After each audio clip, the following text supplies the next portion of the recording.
Well, good morning, Luann and Dr. Scott. Thank you so much for joining me this morning in a conversation to talk about the impact of nonprofit organizations. But before we get into that detail, let's start with a round of introductions. Luann, let's start with you. Gloria, thank you so much and the Kauffman Foundation for having me. I'm Luann Feehan, the CEO and president of an organization in Kansas City called Nonprofit Connect. Awesome. Thank you. Hey, good morning, Gloria. Good morning, Luann. It's my honor to be with you this morning. Dred Scott, president and CEO of Boys and Girls Clubs of Greater Kansas City. Great, thank you. And I'm Gloria Jackson-Leathers, vice president of Civic at the Ewing Marion Kauffman Foundation. Before we get started in our conversation today, I want to ground us in some data. Last year, Nonprofit Connect released a survey on the economic impact of nonprofits in Kansas City. In it, we found that there are more than 12,569 registered nonprofits in Kansas City. Think about it. And 1 in 9 Kansas Citians are actually employed by a nonprofit organization. Collectively, these organizations' annual revenue is $18.5 billion. So if you think about Kansas City minus the nonprofit sector, we have a different Kansas City. Right now, our human service and social service organizations, nonprofit organizations, are all on the front line. There are also some structural changes that are happening within our sector. We'll probably see more of that as we go along. Today, we're going to unpack some of those. So, Luann, I know that early on within the crisis, at the very beginning of this crisis, you and your team actually conducted a survey to really assess what's on the minds of nonprofit organizations. What are their greatest needs, hopes, and fears at this time? What stood out to you? What can we do, or what should we be doing to address some of the needs of nonprofit organizations as they stand right now?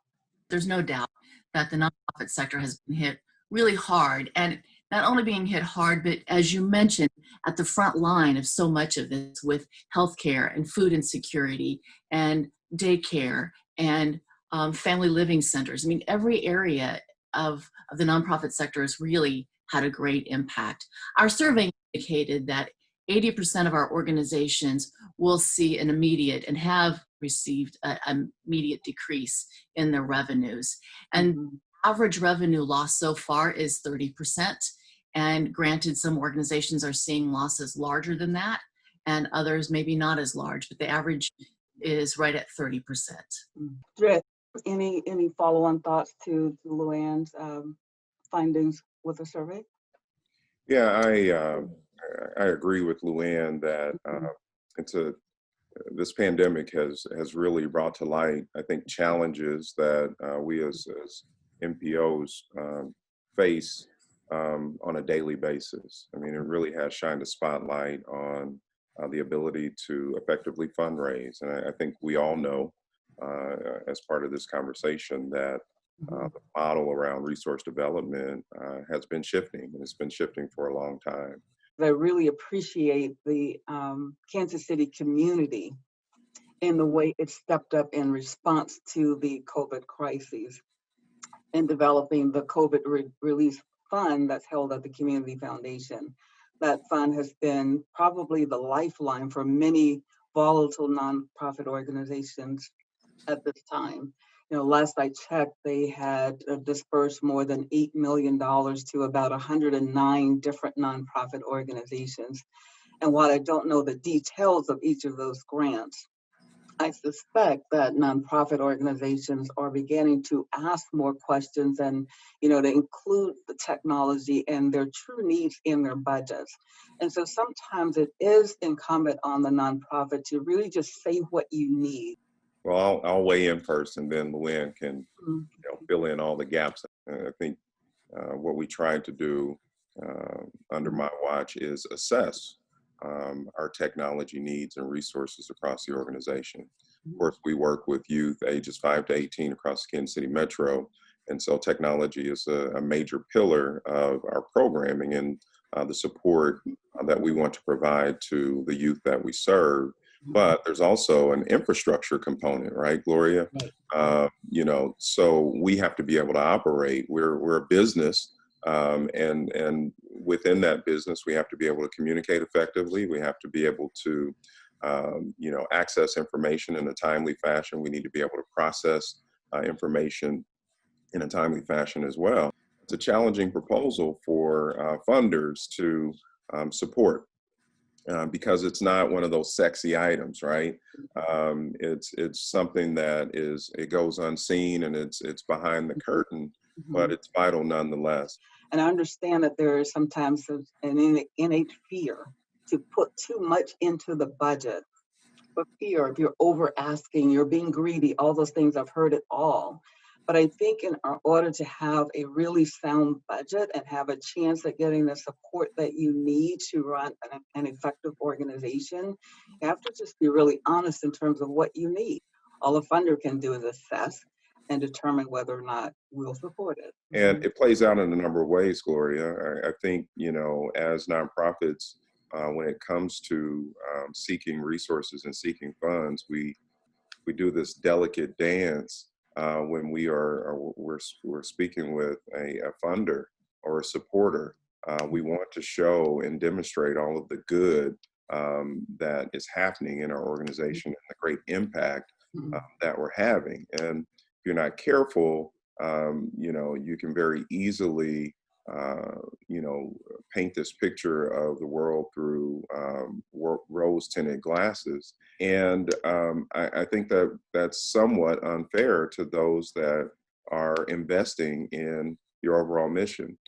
For your close friends, for your close supporters, you need to be transparent and bear honest truth, even if that means acknowledging components of the organization, of the overall mission, that you're not quite hitting the mark on and that you need additional support in order to achieve. So I think, that transparency piece and being authentic, while it starts with the individual and permeates through the organization, it extends to those that are connected with the organization and wants to support the organization. I think that's spot on. If I could just add on to that just a little bit too, when it comes to getting our supplies and our operational needs, I get really sensitive about getting hand-me-downs in our sector when we are nonprofit businesses trying to serve our community like anyone else. So we have the issue of the pandemic, we have the protest, all of those things that disproportionately and seemingly always affect Black people the most and people of color. But also coupled with that, we have a third leg of the stool to contend with in this environment. And that third leg is Black and brown leaders in the nonprofit sector come to this pandemic, in a more deficit position than others. So I wanted to talk a little bit about that issue and some of the things, Luann, I know that you're doing with respect to that.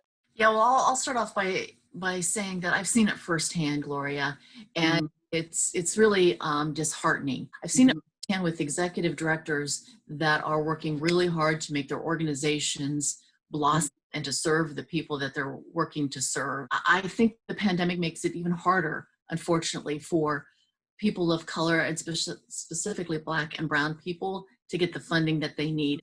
In the business community, we have a lot of small business, and we know that small business is the backbone of the business community. I would say small organizations are the backbone of the nonprofit sector as well.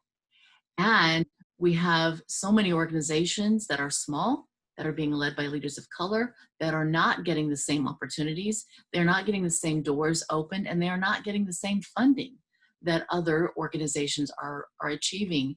And that's got to change. It's time to change.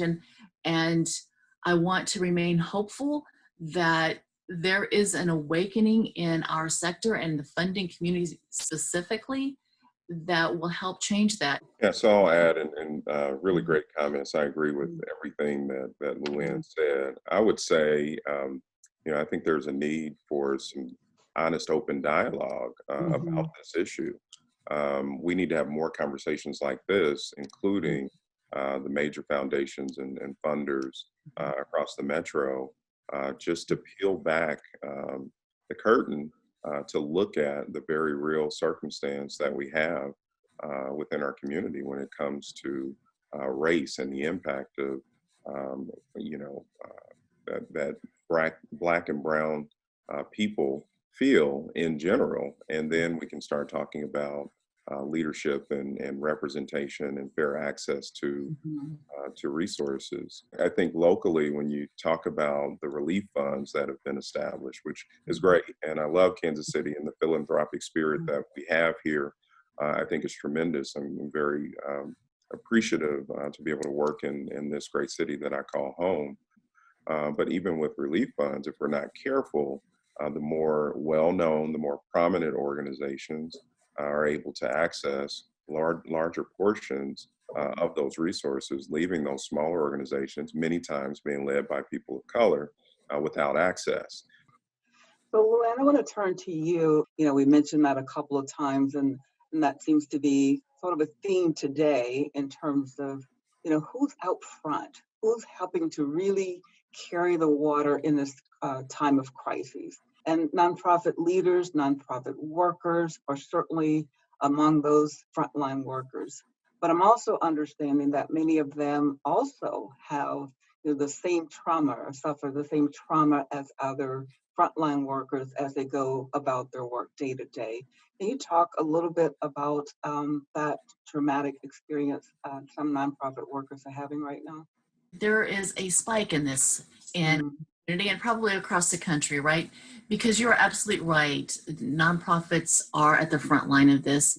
And every day they are helping human beings and addressing this natural trauma that is occurring in healthcare, or they're working with individuals that have lost all of their income, they've lost their jobs, and maybe for the first time they have found a nonprofit to help them find food, to help them find security in just making it for another month. It's the nonprofit professional that is working with those people on a regular basis as they're experiencing their own sense of trauma and insecurity. The nonprofit professional is right there with them trying to find solutions. The term for it is called secondary trauma. And this secondary trauma is when you are facing people on the front line of trauma day after day, hour after hour, and for longer days than they probably want to put in, that this has an effect on all of them for enduring it on a day-to-day basis. I spoke with an executive director just yesterday who was in need of a sounding board. And he says, I wake up every day crying. And this is so out of his character if you knew who this was. He wakes up crying because he knows that his employees are going to get up again today and go to the front lines and work with individuals that are really desperate in need. And at the same time that they're putting their health and family's health in harm's way. And to know that he is the leader of all of that was pretty heavy on his heart. I appreciate that. And as you were talking, Luann, also couldn't help but think about you and Dr. Scott here. Like, don't forget to take care of yourselves while you're overseeing all of this that's going on, because this is new for all of us. I mean, we're not actually working from a playbook right now. We're sort of making it up as we go along. So I appreciate that. But I would also encourage the two of you and other nonprofit leaders to take time for self-care for yourselves. You can't do for others until you yourselves are healthy, right? So I just wanted to underscore what you were saying.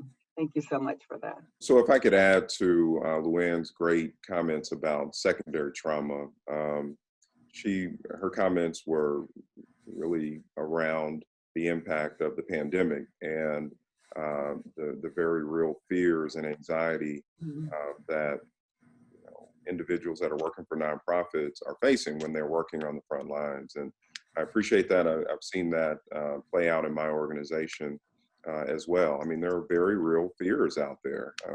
When we looked at the prospect of reopening our clubs and having children back in the clubs in front of our staff, there were very real fears around the potential transmission of virus, et cetera. But I also wanted to really talk about the secondary trauma that may be playing out based on this entire conversation and discussion around race that we're living through right now.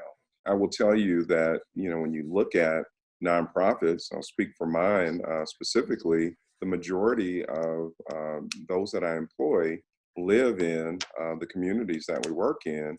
Therefore, they're representative of those communities. And so we have high percentages of Black and Brown employees that work within the organization that are trying to make a difference with the kids that we serve every day.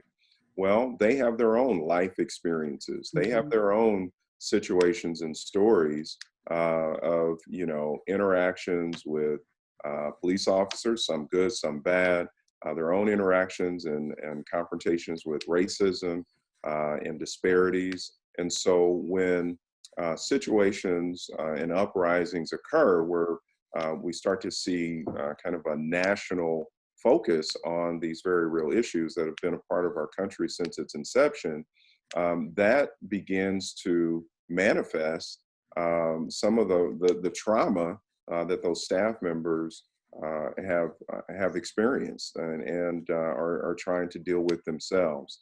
And so, you know, I think it's important that as MPOs, we recognize that, you know, our employees need an opportunity to decompress and to be vulnerable and to share and to have dialogue around these very important issues. And it's incumbent upon us as leaders to provide that atmosphere and the opportunity in order for them to do that.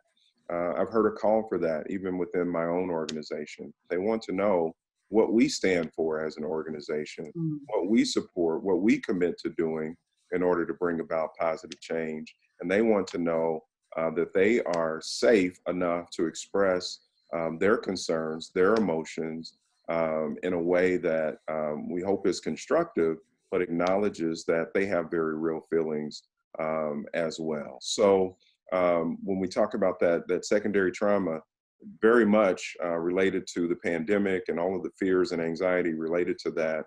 But now that we've got this added layer of complexity dealing with race and race issues in our country, that's just you know, even more evidence that we need to acknowledge that secondary trauma and be there for our staff so that they can continue to do the heroic work that they do on a daily basis.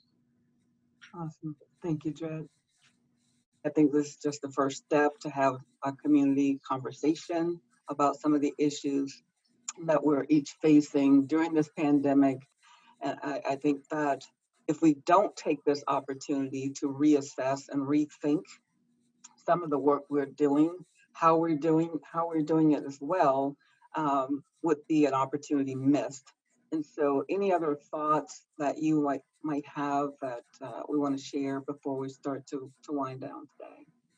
I think one area that we haven't quite touched upon is the importance of including nonprofit leadership in decisions that are being made, particularly you know, in times of crisis. So you think about this pandemic and all of the information that was flowing through from the national, state, and local level, and key leaders at each of those levels were making decisions that had significant impact on all of us, significant impact on businesses, organizations, on families, and on individuals. And what I saw was, you know, these opportunities for business and corporate leaders to have a seat at the table, leadership, you know, from the political realm, working together to make these decisions.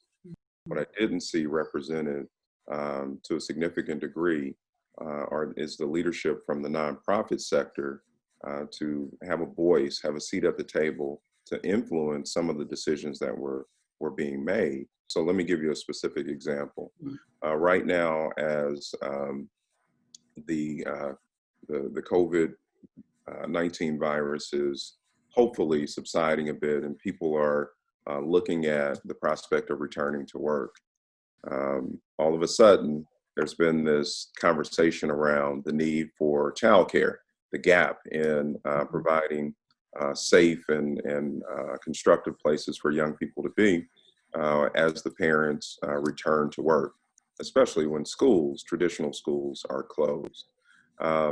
That's an issue that, had the right people been sitting at the table during the decision-making process, those are things that could have been discussed and planned for and addressed as part of the overall plan. It's very important that we as nonprofit organization leaders have that voice and are part of that community conversation so that we can lend our area of expertise and our resources and our experiences to that conversation, leading to high quality decisions. You are so right on so many ways. That why is it that it's so hard for anyone in the nonprofit sector to get invited to be that voice around the table? I don't understand this at all, whether it is in city, local, state, federal. It is hard to be that voice. Yet nonprofits fill the gap. Nonprofits fill the gap of what shortfalls may be happening in government to what is happening in the real world society. We pick up the gaps, we do it with very little money and with huge heart.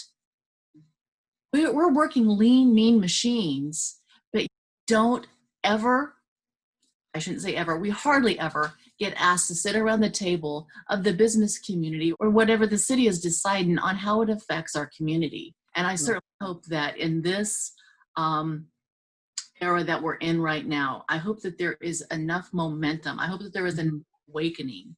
The nonprofits are at the front line of this.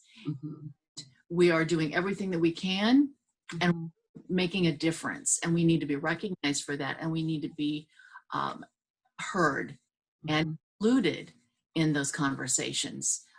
It's time, right? I think what people don't recognize is just how much the nonprofit sector is involved in our lives. We get our healthcare, our education, our life skills, our entertainment, our culture, and our comfort in the sunset of our life is coming from the work of the nonprofit sector. Here in Kansas City, it's 14% of the economy, which is more than manufacturing, which is more than finance, which is more than construction, which is more than hospitality. Thank you, Dred, for getting me on that soapbox. Thank you both for your, passionate definitions of nonprofit organizations and helping all of us to better understand the impact of nonprofit organizations. We started this session by giving you the data points, but I think you just really sort of brought it home to make people really understand what a nonprofit is and the importance of nonprofit organizations in all of our lives. As we close today, I'm going to leave you with just a comment from our founder, Ewing Marion Kauffman. The quote that I wanted to share was my favorite quote by our founder. It says, "All the money in the world cannot solve problems unless we work together. And if we work together, there's no problem in the world that can stop us as we seek to develop people to their highest potential and their best potential." And I think that's what we're all trying to do today in our unique ways and through our different organizations. So I want to thank both of you for joining me in this conversations today. You've really enlightened me about some things that are going on the inside of your organizations that I wasn't aware of. Thank you so much. Thank you, Gloria. Thank you, Gloria, and thank you for the work and the support that you give to the nonprofit sector. Thank you. You're welcome.